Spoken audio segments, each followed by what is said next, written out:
My name is Ryder, and I'm kind of into aerodynamics and aviation. And I've been also building paper aircrafts. And I also teach other kids on what kind of paper aircraft designs are. We got our first aircraft, which is basically a level 1. Simple to make and only takes 30 seconds. But we got a little more complex one, which takes 1 minute. And it's the paper fighter jet. But I kind of need to admit something to you. Well, you need to know that the paper fighter jet is not like folding a lot. If you need to know, making a paper fighter jet, there are lots of things. First of all, the paper fighter jet's heavy, and second of all, the paper fighter jet can go in any direction in any flight course it can go. I had wanted to build one for now a really long time.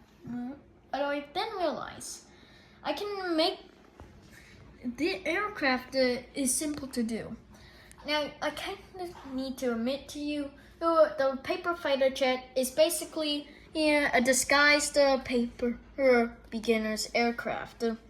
Because in order to make it, you go down, take the paper, and start making the other aircraft. When you make it, you then have to make some cutouts. And that basically, and then fold 2 times, and then voila, you get a paper fighter jet.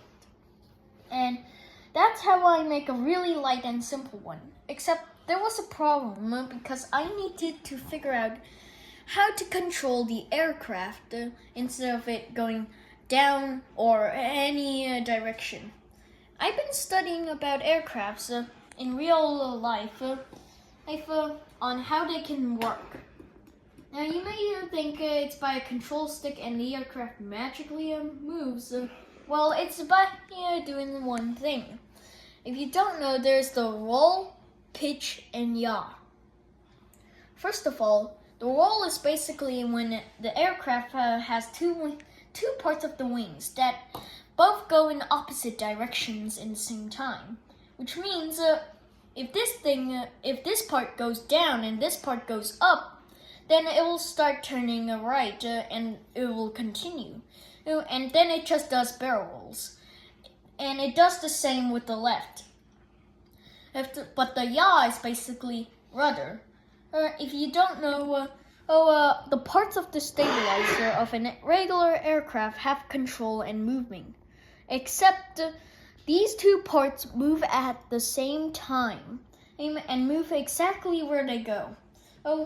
It's basically where it can change the aircraft's direction without using roll.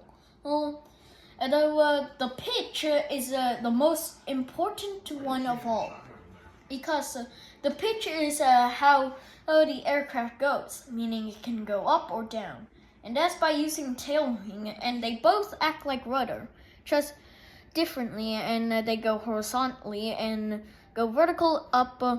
Unlike these 2 that go where their design is up and it moves the aircraft horizontally. Except when you do that, you can basically adjust it to multiple things. Like if you want to do it barrels in one direction, you just need to switch the roll so that the roll axis makes it to just do barrels or other tricks.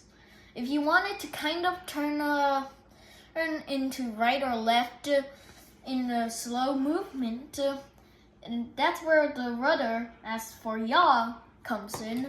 Or if you want it to go a little more better of gliding, that's where you can use the tail wings pitch. And I got a lot of things, but I'm figuring out more designs for my paper plane club. See you later.